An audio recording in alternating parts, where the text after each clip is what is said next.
যখন ঈশা করে দেখে ছাড়বো তোমাকে, তুমি বড় ভক্ত হয়েছ, আমার প্রমোশন আটকে দিতে আমার দীক্ষা হয়ে যেত এইটা। তারপর এটা কি হবে যে যখন মণিমিষ্টি করে দেবো এই বলে 100 জন, এটা কী করলেন ঝোল, কিন্তু করে আঙুলে দেখুন হাতে কাজ করলেন, কোনো কাজ করতে গেলেন। এখন ভগবানকে দুঃখ করছেন, হে প্রভু দয়া না, তাহলে আপনারই তো আমি এক অঙ্গ, তাহলে আমি কি আপনার কাছে কী করছেন, অপরাধ করছেন, তাহলে আমাকে কেন ডাকা? কিন্তু মধ্যমানি জানতো যে আমাকে ডাকবে, কেন আমি তো সকলের উপরে, কেন তার অহংকার ছিল। আর যে কনিষ্ঠবান তার কি ছিল, তাহলে ইনি পরিপুষ্ট বড়। এগুলো উদাহরণ মানে তোমাদের দেখা না, হৃদয় শুদ্ধি হওয়ার জন্য না, তার জন্য এগুলো পরিষ্কার অঙ্কের। তাহলে এইটা ছোটো, এইগুলো কনিষ্ঠ পুষ্ট বড়, একটু জানে আমার হবে, এই জন্য মগ মগ করছে। ইনি বলে তারপরে আর ই না করলে আমি আছি, কী আছে কী আছে বলে, আর সর্ব লাস্টে তো আমি আছি, সব কিছু যখন পড়ে যাবে আমাকে তো ধরতেই হবে। ওরা আঙুল বললেন যে না প্রভু, আমি তো তোমারই একটা অঙ্গ, আমি সে অপরাধ করছি, তাহলে আমাকে একটু কৃপা করুন হ্যাঁ প্রভু। তাহলে এখন প্রভু ইনি তো এই যে বাঞ্ছা কল্পতরুবশী, ইনি তো বনের বঞ্চনা পূর্ণ করেন, ইনি বুঝতে পারলেন আমার করি আঙুলটা তো কষ্ট পাচ্ছে। এখন এই কণ্ঠে আঙুল দিয়ে গিরি ধারণ করছে। তাহলে অনেক তো ভাগবত আসরে গেছো, অনেক কীর্তনে গেছে, এই যে ব্যাখ্যাটা জানতে। এই জন্য কী হয়, বৃদ্ধের কাছে যে যেরকম বাসে যে গুরু সেই বৃদ্ধের কাছে যান, তাহলে সে যেরকম শিখে আসবে সেটা বলে অল্পই হয়ে যাবে।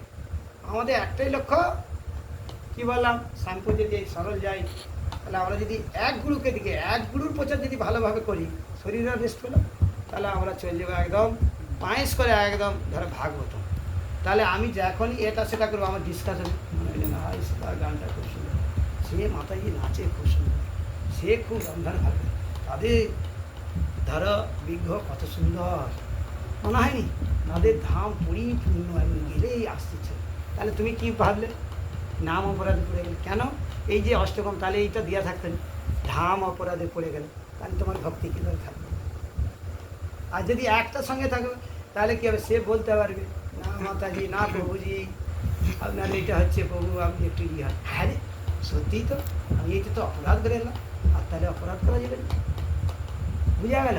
আর যখনই অন্য ভাইদের সঙ্গে হবে তখন তারা সঙ্গ সকে বলে, দেখেছেন তো মাতাজি, আপনাদের এই যা কিছুই জানেনি, কেন আমরা সকলের খারাপটা দেখি।